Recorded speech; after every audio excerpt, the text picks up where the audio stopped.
2024 has a ton of incredible new PC games to play. Hi folks, it's Falcon, and today on Game Ranks, the top 50 new PC games of 2024. Starting off with number 50, it's Stalker 2 Heart of Chernobyl. Now, this is a first-person shooter. It brings in survival horror, some RPG elements. If you're familiar with the original, you know exactly what it is, except this one builds on what they did in the original, which had a little bit more linear of a structure and gives us a big ol' open world. The Zone is a great place to make an open world in. It's a radioactive wasteland teeming with anomalies and mutants. Obviously, the graphics are significantly better than Stalker 1. The original came out in 2007. And Stalker 2 Heart of Chernobyl is coming September 5th, and I couldn't be more excited to play it. At number 49 is Metal Gear Solid Delta Snake Eater, a remake that tells us it's going to be incredibly faithful and even uses the original voice cast and recordings from the original game, which I think is the exact right way to go. The performances in the original are fantastic. Why not have them? That's cool. It's also obviously a huge update in terms of graphics, probably layouts, probably gameplay, but it's apparently a faithful retelling of the original game, and I can't wait to play it. We don't have a release date, but it is coming this year. I would imagine November, December. That seems like a busy time of the year release if I've ever seen one, so stay tuned. At number 48, it's Prince of Persia: The Lost Crown. Kind of crazy that, unlike its predecessors, the return to the beloved franchise is more of a platformer and puzzler than most of these games have been for quite a while. In a lot of ways, it feels like a kind of follow-up to the more original Prince of Persia type of game, except it brings in a lot more Metroidvania type stuff. You have the non-linear kind of 2D equivalent of open world exploration. It's got some pretty sweet movement, and it's got that kind of parkour style movement with pretty acrobatic combat. I think it's a pretty darn fun game. It's already out. Highly recommend picking it up. And number 47 is Senua's Saga Hellblade 2, the sequel to the critically acclaimed original game. It's a dark fantasy action adventure that follows up on everything we learned about Senua, the Celtic warrior, in the first game. Basically, it promises to expand pretty largely on what we saw in the first game. Of course, it was very successful. It made the studio, which is very small, a ton of money. And if you remember, the first game did a really good job of exploring themes of mental illness and resilience and overcoming things despite big odds. It was a really good game. And it'll be exciting to play Senua's Saga Hellblade 2 when it comes out May 21st. At number 46, Dune Awakening is going to be an open-world survival MMO, so you can kind of assume that you're going to see resource management and base building, and a whole lot of Dune. Obviously, it takes place on the harsh deserts of Arrakis. You got big old sandworms, you got a ton of sandstorms, rival factions vying for control of that sweet, sweet spice, the stuff necessary to travel at hyperspeeds. There is not a release date yet for Dune Awakening, but it is said to be coming out in 2024, so developments here will be very interesting to see. And number 45 is Crimson Desert, an open-world action-adventure game blending elements of medieval history and fantasy, set on the continent of Pywell and focusing on the story of somebody named Macduff, a mercenary leader, attempting to reclaim his land and protect his people. It's basically, in some ways, a bit of a follow-up to Black Desert Online. However, it's a single-player focused experience with an emphasis on storytelling and character development. That's obviously a big difference from Black Desert Online, but it was originally developed as a follow-up directly to Black Desert Online. It does look like there's going to be some pretty cool combat, both on foot and on mount, and a lot of different activities from hunting to trading. We don't have a release date, but 2024 is allegedly when we'll see it, so we'll keep you in the loop. And number 44 is Elden Ring Shadow of the Erdtree, the highly anticipated expansion to the critically acclaimed and beloved Elden Ring. New chapter in the game's saga, which is going to take us all on a journey beyond the lands between. So we're going to see a lot of new territory and obviously a lot of fresh lore. Elden Ring has an intricate mythology to it, and obviously, as an expansion, this will expand on that. But we also expect to see new enemies, bosses, characters, stories, all sorts of challenges. Elden Ring Shadow of the Erdtree is landing on June 20th, so keep your eyes peeled. At number 43 is Hades 2, the sequel to the critically acclaimed roguelike dungeon crawler. This game is going to be giving us a bit of a fresh twist on the formula. This time around, we are the immortal princess of the underworld taking on our own journey. Totally different. New gods, new enemies, new environments. And, as with the first, probably expanded to at least some extent, is the dynamic story elements. I'm excited. Obviously, this game has a really cool art style. Supergiant Games has never led us astray in the past, so I'm excited. We don't have a release date, but it's coming this year, so big hell yeah to Hades 2. At number 42 is The First Descendant, a free-to-play, third-person co-op action RPG set in a fantasy world where you, as a descendant with unique abilities and powers, has to defend your world from an alien threat. This is a really pretty-looking game. It's running on Unreal Engine 5. It's got PvE, PvP, and honestly, action RPGs aren't typically co-op, so I think that's an interesting spin on the formula. We don't have a release date for The First Descendant, but it is coming this year. Stay tuned. At number 41 is Star Wars Outlaws, an upcoming action-adventure game. The first from Ubisoft, maybe not the last, because it's definitely an intriguing title. In a lot of ways, looks kind of like 1313 was supposed to look, except for it's not set on Coruscant. It's going to be across various planets. In a lot of ways, it reminds me of Uncharted. There's stealth, exploration, combat, and of course, narrative. I'm excited for it. It looks really cool. I hope it delivers because it's one of those games where I look at it and I'm like, this would be great. I really want to play it. But if it turns out not to be good, it's going to be a real big flop. I have high expectations, though, so I'm excited to play Star Wars Outlaws. Again, no release date. Stay tuned. It is coming this year, though. At number 40 is Indiana Jones and the Great Circle, an action-adventure game set in the 1930s. What could very easily be a Tomb Raider or an Uncharted-style game is actually not. It's a first-person game, very interesting looking, very different. First-person whipping good. Also, lots of intricate puzzles, apparently. I think very interesting blend of exploration, storytelling, and, of course, cinematic crap, because it's Indiana Jones. Again, no release date, so you're going to have to wait on that, but I have a feeling it's going to be worth it. It is landing this year. Hopefully the circle is very great.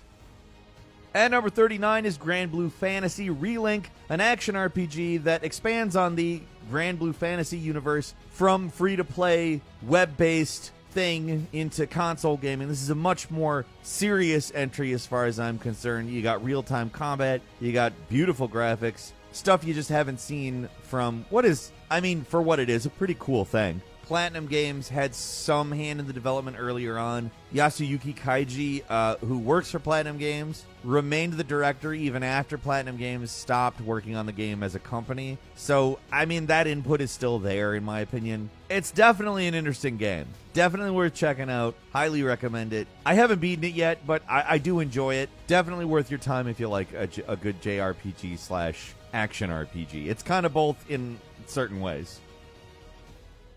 At number 38 is the Silent Hill 2 remake, a highly anticipated reimagining of the classic survival horror game. This remake by Bloober Team aims to keep the essence of the original but update it in the same way Resident Evil has been updated. The older games have turned into the remakes, which are very good games. As such, you're going to be stepping into the shoes of James Sunderland. You're going to be looking for your deceased wife, and you're going to uncover a lot of dark secrets, unsettling secrets. We don't have a release date on this, but it's highly anticipated. I know that there's a lot of varied opinions, but this is such a beloved game, and frankly, a lot of what it seems like they're trying to do is the right stuff, in my opinion. I'm going to be positive about it until there's a reason not to be. I haven't seen anything that makes me go, oh, well, they're definitely screwing this up. So I'm looking forward to finding out when it comes out so I can play it. It is coming this year, so keep your eyes peeled. And number 37 is Ara History Untold, a turn-based strategy game that brings us grand strategy, historical simulation, mixes it up, and gives us something that's hopefully going to be interesting and new. You're going to be making decisions that alter the course of human civilization, basically creating your own version of human history. You got all of the landmark strategy stuff, diplomacy, research of technology, empire building, etc. It looks really cool. It's landing sometime this year, allegedly fall, so we'll let you know when there's a firmer release date for Ara History Untold. And number 36 is Lost Soul Aside, an action RPG, clearly inspired by both Final Fantasy and Devil May Cry. I think particularly inspired by Final Fantasy 15. I think it's reasonable to assume we're going to see more Final Fantasy-style games with Devil May Cry-style fighting, because as much controversy as Final Fantasy 16 kicked up, it's a pretty damn good game, honestly. And I think that it's going to be looked back on more fondly than it was received initially by a lot of people. Lost Soul aside, it's not Game of Thrones Final Fantasy. It's definitely Final Fantasy 15 Final Fantasy, whatever the hell you want to call that. I'm looking forward to it, personally. If they pull it off, I think it's a good idea. There is no release date yet, but Lost Soul aside is supposed to come in 2024. And number 35 is Warhammer 40k Space Marine 2, the long-awaited sequel to the action-packed third-person shooter, building on the foundation of its predecessor, obviously enhanced graphics. It's been a while. And allegedly a deeper narrative. Honestly, it's Warhammer 40k Space Marine. It's another one of those. It's a sequel to a game that came out in 2011, and there's a whole lot of stuff that is probably going to be added to it, knowing that. But with the 2011 game as a foundation, I think pretty strong possibilities here. Warhammer 40k Space Marine 2 is landing on September 9th. And number 34 is Tekken 8. As the bird that did the before you buy on this game, definite thumbs up here. Tekken 8 continues the saga of the Mishima clan. It's got insane graphics. And it brings the combat to another new level. I would highly recommend watching the before you buy we did this. There's way too much to talk about in like a 30-second slot, but it is a game that vastly deserves the praise and attention that Tekken 7 maybe didn't completely deserve and kind of left people wanting, you know? Tekken 8 is fantastic. I love Tekken 8. Buy it, play it. That simple. At number 33, Manor Lords is an upcoming strategy game. One of those combos of the city building, the resource management, and the tactical warfare types. Of course, medieval, Manor Lords. It's set in a feudal setting. So, what sets it apart, I think, is the way that it emphasizes organic growth based on the player's decisions and the landscape. There's also these very large-scale battles that look pretty damn cool in terms of not only spectacle, but strategic planning, troop management, all the depth to the gameplay. It looks like a really good game. Manor Lords is landing on April 26th.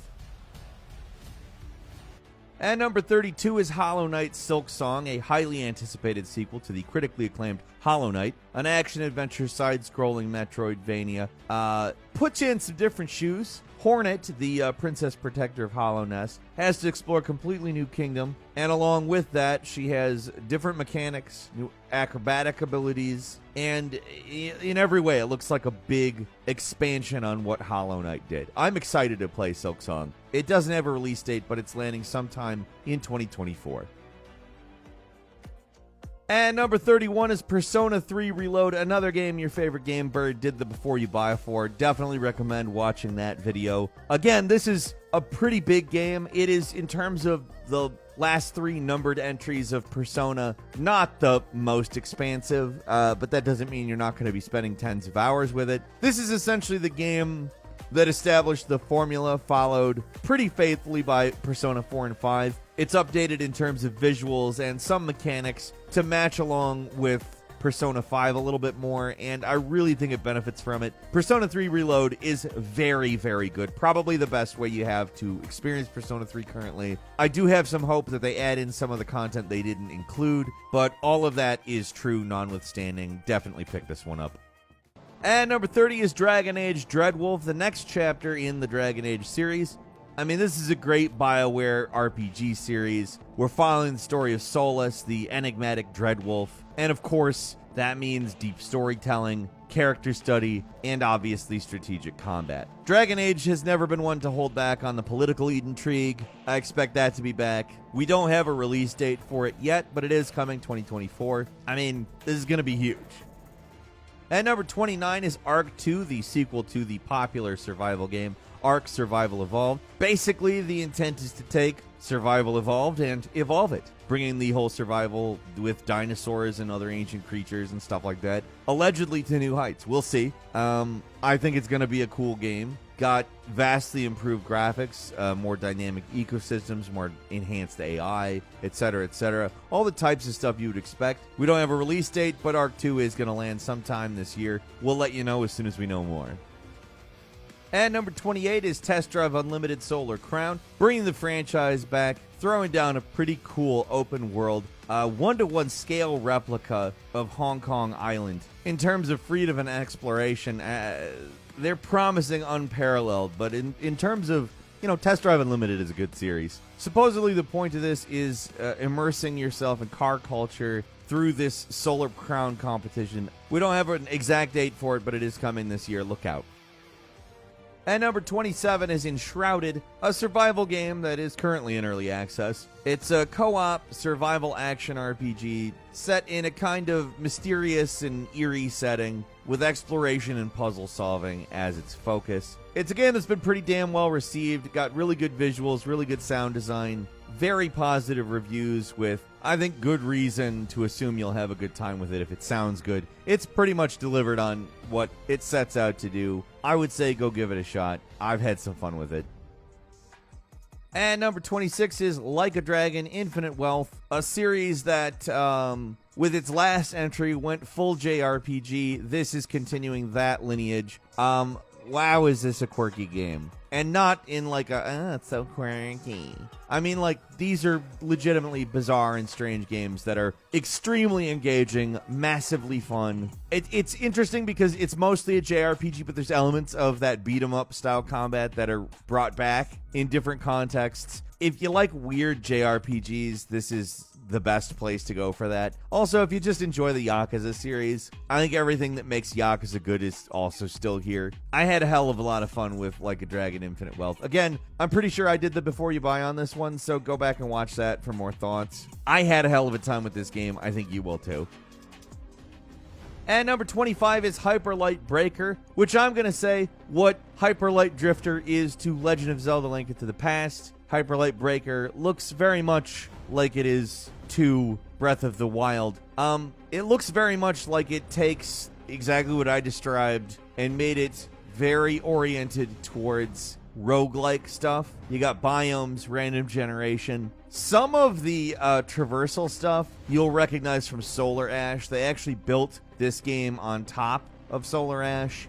But it also looks very reminiscent in terms of the combat and movement of Hyper Light Drifter. I'm quite excited about it. I love Solar Ash and Hyper Light Drifter. Big into those games. We don't know when this is coming out, but it is coming this year. We'll keep you in the loop. And number 24 is the Gothic 1 remake. The original Gothic is getting a remake. I mean, this game came out in 2001. It's a classic action RPG. It's also like jank central and something that remakes the essence of the original, giving us better graphics, a more accessible user interface, and perhaps less jank. Honestly, like, I say that kind of hesitantly because the jank is part of what makes Gothic Gothic. I mean, I'm kind of excited to see a remake to Gothic. Like, I really like Piranha Bytes games, but I also have my own beef with them. There's aspects of Piranha Bytes games I just do not like, but there's a lot of aspects of them that I do. So I'm interested just in seeing what a 2024 Gothic even is, honestly. We don't have a release date, but it's coming this year, so stay tuned. At number 23 is Phantom Blade Zero, an action RPG. A little bit faster paced than a Souls-like might typically be, so I'm not necessarily putting it in that category. It is a bleak-looking game with some very interesting artistic ideas. It's a semi-open world game, not a full-on open world game. You're going to have some pretty linear stuff in it and some semi-open stuff, maybe sort of Uncharted 4-like. I don't know. It's an interesting looking one. I don't want to say it defies categorization because, I mean, look at it. You know what this game is from this footage. Or at least you know as much as I know. We know what we're looking at. It looks fun. Unfortunately, we don't have a release date, so we can't play it. But it is coming this year. At number 22 is Path of Exile 2, a sequel to the popular action RPG. This looks like they are attempting to set a grittier, darker, improved idea set 20 years after the events of the first game. Revamped skill system, more customization and flexibility in character building, new classes, new equipment, new challenges, new. Path of Exile was a great game. I am absolutely looking forward to a sequel to it. It's free to play. It's multiplayer. It's basically Diablo, but not Blizzard. So, I mean, there's good reasons to play it, in my opinion. I mean, that's not really fair to the original Path of Exile. It's not just straight up a Diablo clone, but it's very much in that realm, and it's very good. I'm excited for the sequel. And number 21 is Where Winds Meet, an open-world action RPG set in ancient China. You're a wandering hero in a historical fiction that will see us on a little jaunt through Chinese folklore. Got very fluid, acrobatic combat, a beautifully crafted world from everything we've seen currently. I'm pretty excited for this one. It's a different looking open world action RPG in at least enough ways where, I don't know, in some ways I think that the combat looks absolutely fun as hell, but it's got that beautiful kind of Ghost of Tsushima. But it's also got that beautiful kind of Ghost of Tsushima style sensibility to it. We don't have a release date, but I mean, it's wildly ambitious, and I'm certainly excited to see where it goes. We'll let you know as soon as we know more. At number 20 is Blight Survival, an upcoming survival horror game set in medieval times. Not necessarily historically accurate medieval times. There's a deadly plague out. You're going to be out scavenging for resources, crafting weapons, etc., etc. Obviously, it's survival oriented, but I mean, it's medieval zombies. I told you it's not historically accurate. No release date yet, but it's definitely one I've got my eye very close on.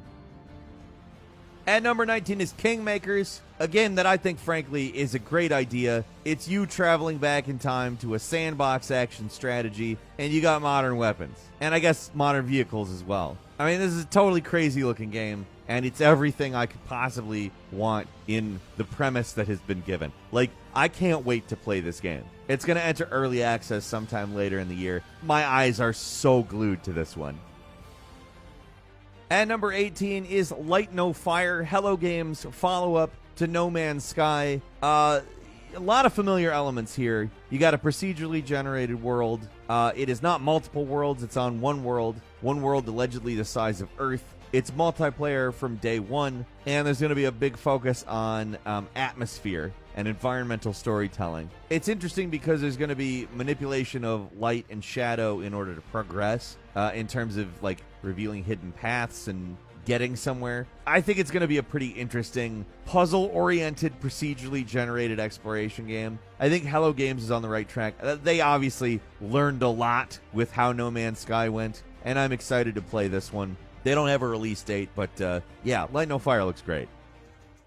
And number 17 is Clockwork Revolution. Hey, remember BioShock Infinite? Well, here's a game that looks like it continues a lot of the ideas that were there with your time travel, steampunk, Victorian, robot, nightmare, flipping out on all over the place.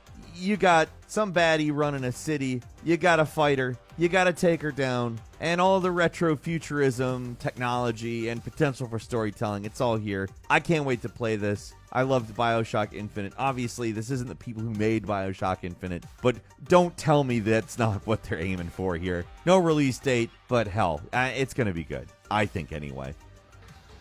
At number 16 is Unrecord, a tactical narrative first-person shooter that describes itself as a combination of Ready or Not, the tactical shooter, and this is where I think it starts getting very weird, Firewatch. See, the interesting thing about Firewatch is it's about what you can convince yourself is there when it isn't. And they've described this game as kind of similar to a detective novel or a thriller. And obviously, it's a first-person shooter with a body camera. It looks really realistic and very tense. I'm excited for it. There's no release date, but obviously, it's an exciting project. And number 15 is Little Devil Inside, an action-adventure RPG that has been a long time in the making. This game is one of those Kickstarters from 2015 that did incredibly well and raised way more money than it intended to, and ended up expanding its scope pretty significantly, and that has resulted in it being a much bigger project than originally intended. It's a very different looking game, very minimalist looking, set in a surreal open world environment with a lot of quests that are oriented around the mysteries of the world. Little Devil Inside, it doesn't have a release date yet. It's one of those games that's been in the works for so long, and it's such an interesting project. It's more worth just understanding that it probably will release this year and crossing your fingers.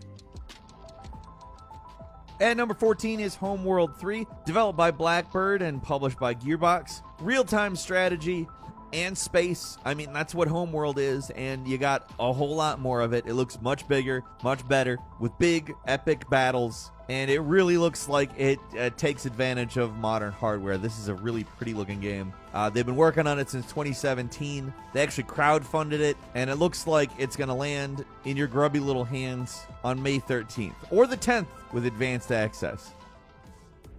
At number 13 is Vampire the Masquerade Bloodlines 2, a sequel to the 2004 game Vampire the Masquerade Bloodlines, developed by the Chinese Room, set in modern-day Seattle. I mean, in every way, it looks like they're attempting to follow up what we saw in the first game, except for modern and working completely. This was a quirky game when it came out, and a sequel to it now is a very interesting prospect. It's been 20 years. Sensibilities have changed. Technological possibilities have changed. This is a classic, and it'll be really interesting to see how it updates, how it holds up, what changes, to be specific. It is coming this year. We don't have an exact date, but stay tuned. And number 12 is the first Berserker Kazan, what it is calling itself a hardcore action RPG set in the universe of Dungeon and Fighter. It's a story of vengeance after being falsely accused of treason. The whole point is to reclaim Kazan's honor and glory. You got hack and slash combat, apparently a little more difficult than your typical hack and slash, and this anime art style that it has is very distinct. Obviously, we've seen a million games with a quote-unquote anime art style, but you immediately know that it's this game. Even if you don't know the name of it, it sticks out like a sore thumb. So I'm interested to play this one. It doesn't have a release date like so many of the games on this list, but it is coming in 2024. At number 11 is Banishers Ghosts of New Eden, an action RPG by Don't Nod, which is, of course, known for very different, kind of off-kilter games. It's a love story between a ghost hunter and his partner, who is now dead and therefore a ghost, who was a ghost hunter, now is, on the other end of things. Basically, you're using the living guy's arsenal of attacks and the dead woman's spiritual powers to battle supernatural forces. It's a good game. It came out earlier in the month, and honestly, I thought pretty solid game. Steam reviews completely agree. Definitely worth the money. At number 10 is Tomb Raider 1 to 3 Remastered. Hey, you interested in the old Tomb Raider games? Do you want to see them not look brand new, but look a little bit better, still retaining a look that's very faithful to the original? If that's something that sounds good, then yeah, this is exactly what you want, because it's those games, warts and all. They do include a modern control method, which is decent, but given the way the game is made, can be a little troublesome. You can also switch between the new graphics and the completely old graphics at any time, which is really cool. It also includes a bunch of the expansion pack content from the original games. I think this was a hell of a lot of fun. I really enjoyed this remaster. Again, came out early in February. It's gotten a lot of very good press and feedback, and I think deservedly so. It's, exactly what it says it is. It is an old school ass remaster. At number 9 is Routine, a first-person sci-fi horror game set in a retro-futuristic lunar base. It's interesting. You end up looking like the bad guy to the bad guy being the robots, which, by the way, are super freaky and weird. They move strange. They look strange. Everything about this game is just super aesthetically, cool as hell. I am really excited to play this one. It doesn't have a release date, but yeah, I'm pretty sure this one's going to be a really good game. At number 8 is Once Human, a multiplayer open-world survival game set in a post-apocalyptic future. It's a really interesting-looking game. There's some freaky-looking stuff in it, but it also has a lot of very standard survival game-looking stuff. And then you see these massive monsters or these floating, ghosty-looking enemies. Everything about it is crazy looking, and then you also see hey, you could build a pretty normal looking house. Once Human looks honestly cool as hell. It looks like a good take on a survival game. It's coming out in the fall, and I'm definitely going to be paying close attention to it. At number 7 is Pal World, Ark Survival with guns and Pokemon. Multiplayer open world survival and crafting game. An extremely well-reviewed game that people really love the hell out of, and some people really hate for reasons that everybody else doesn't really care about at all. It's currently in early access. It's definitely worth your time, and they're continuing to work on it and expand on it. There's going to be new content in a couple months. I mean, this is a cool game, regardless of what a lot of people have said about it. They're definitely not the majority. There's 235,000 people that have reviewed it, and it is maintaining a 93% rating. So, well done to Pocket Pair on that game. Good job, guys. At number 6 is Avowed, an action RPG that looks a lot like a more action-y Skyrim. It takes place in the same world as Pillars of Eternity. It's interesting because it was originally going to be in the same way The Outer Worlds is kind of Obsidian's Fallout or Starfield or somewhere in between those. This is basically going to be that same thing with Skyrim. A smaller scope, but a much bigger focus on story. I think that's the right way to go. Obsidian, I have always maintained, is Bethesda without the bloat. And honestly, as much as I like what Bethesda does in terms of ambition, I generally like Obsidian's games better. They also made the best Fallout of all time, New Vegas. Avowed is going to be cool. It's an Unreal Engine 5 game. It's coming out Q3, Q4 this year, so look out for it. At number 5 is Black Myth Wukong, an action RPG based on Journey to the West. You're playing as Sun Wukong, the Monkey King. You're going to be battling a bunch of mythical creatures. And if you know the story of Journey to the West, you know basically what this is going to be. If you don't, it's a classic Chinese novel. It has to do a lot with Chinese history. It's kind of a fictionalization / interpretation of real events in China. It's a super interesting thing. It takes way too long to explain. I'm looking forward to this game. It looks real cool. It's coming out on August 20th, so look out for that. At number 4 is the Fable reboot, an upcoming action RPG developed by Playground Games. It's set in the Living Lands, part of the world of Eora. Players will assume control of an envoy of the Ader Empire, and you're going to investigate a mysterious plague. It's gonna be an interesting game because it's been a long time since Fable, and Fable is obviously no longer a Peter Molyneux thing. It's a Microsoft thing, and it'll be really interesting to see where they go with it. That's coming out in either fall or winter of this year.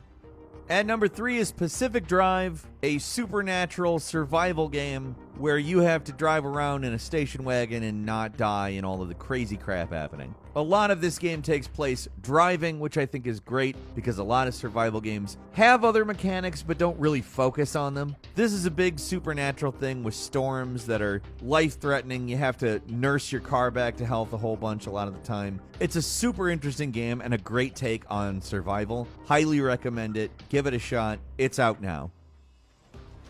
At number 2 is Helldivers 2, a game that takes the original top-down shooter, puts it in third person, and amps everything up to 11. It looks like a worthy sequel of the original Helldivers, which came out way back in 2015. It's been a while, and I think this was the right direction to go with it. Helldivers 2 is a really cool game. Tons of people have been talking about it like crazy for a very good reason. It's just a really fun game. I would definitely say if the footage even looks even vaguely appealing to you, it's probably something you'll like. It does what it does really well. And finally, at number 1 is Dragon's Dogma 2. This is a game we have been talking about a long-ass time. The original came out way back in 2012. It wasn't really an instant hit, obviously. It sold all right, but it racked up a massive cult following over the years, and people are really excited for it to come back. Capcom said going back to it, the whole idea was basically to do stuff that was technologically not possible in the original, and also do all of the buggy stuff in the original not buggy. You can expect all of the good stuff from the original, including the combat system, and some expansions that look pretty awesome. Dragon's Dogma 2 is coming out March 22nd. And that's all for today. Leave us a comment. Let us know what you think. If you like this video, click like. If you're not subscribed, now's a great time to do so. We upload brand new videos every day of the week. Best way to see them first is, of course, a subscription. So click subscribe. Don't forget to enable notifications. And as always, we thank you very much for watching this video. I'm Falcon. You can follow me on Twitter @FalconTheHero. We'll see you next time right here on GameRanks.